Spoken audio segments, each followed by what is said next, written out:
ام المومنین سیدہ عائشہ رضی اللہ تعالی عنہ 9 سال میرے نبی کے بستر پہ رہے. کتنے سال؟ 9 سال. اولاد کوئی نہیں، نہ بیٹا نہ بیٹی.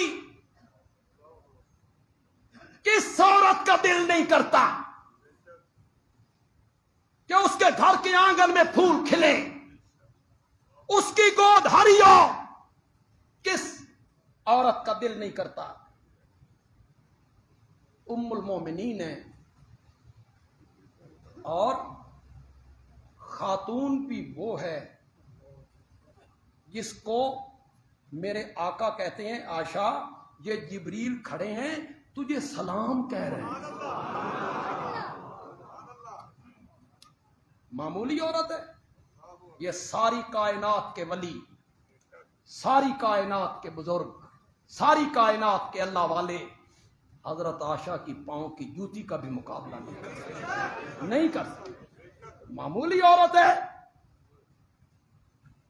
صحابہ تحفے بھیجتے تھے نا اس دن، جس دن میرے نبی کی باری حضرت عائشہ کے گھر ہوتی تھی. نبی پاک خوش ہوں گے، محبت زیادہ ہے، تو باقی بیویوں نے سوچا کہ نبی پاک سے بات کی جائے کہ صحابہ کو کہیں کہ بلا امتیاز تحفے بھیجا کریں. تو کون پیغام لے کے جائے کہ آپ کی بیٹی سیدہ فاطمہ رضی اللہ تعالی جو میرے نبی کے گھر آئے تو میرا نبی اٹھ کے استقبال کرے، جس کے لیے میرا نبی چادر بچھا دے، جس کے ماتھے پر میرا نبی بوسے دینے شروع کر دے. سیدہ فاطمہ بہت اعلیٰ ہے، میرے نبی کی صاحبزادی ہیں، 4 صاحبزادی ہیں. آپ کی کتنی بیٹیاں؟ 4 بیٹی، لیکن وہ تینوں فوت ہو چکی تھی، اب ایک ہی رہ گئی. تینوں بیٹے فوت ہو گئے. جس بندے کے 6 اولاد فوت ہو جائے اور ایک بچ جائے، ساری محبت اسی میں سمٹ گیا، اسی میں سمٹ گیا. اللہ ہماری جو بیٹیاں ہیں، اللہ انہیں بھی سیدہ فاطمہ کا حیا عطا کر.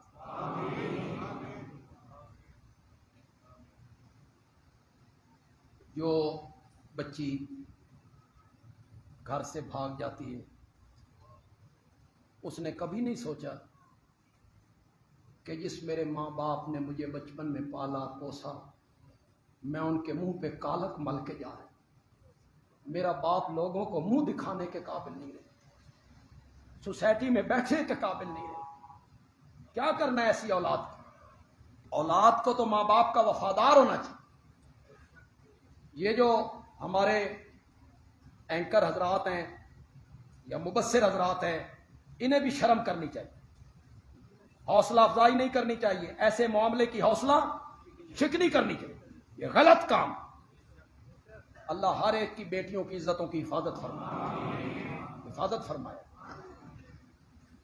حضرت فاطمہ آئی، بابا میری ماں نے بھیجا ہے، میری ماں نے بھیجا ہے کہ تحفے بلا امتیاز ہونے چاہیے. تو نبی پاک نے فرمایا فاطمہ بیٹا کیا تم ان سے محبت نہیں کرو گی جن سے تیرا بابا محبت کرتا ہے؟ بابا کیوں نہیں؟ فرمایا پھر عائشہ سے محبت کیا. یہ واپس چلی. ازواج مطہرات نے اپنے سے ایک زوجہ محترمہ حضرت ام سلمہ انہیں ایلچی بنایا، تم جا کے بات کرو. ام سلمہ آئی، بات کی. میرے نبی کا جواب سنیے گا. میرے آقا نے فرمایا ام سلمہ مجھے عائشہ کے بارے میں کچھ نہ کہو، میں جس بیوی کے بستر پہ ہوتا ہوں جبریل کبھی وحی لے کر نہیں اترا. عائشہ میری وہ بیوی ہے، میں اس کے بستر پہ ہوتا ہوں جبریل قرآن لے کے اتر پڑتا ہے. معمولی عورت ہے جس کی پاک دامنی کا اعلان میرے رب نے قرآن میں کیا ہے.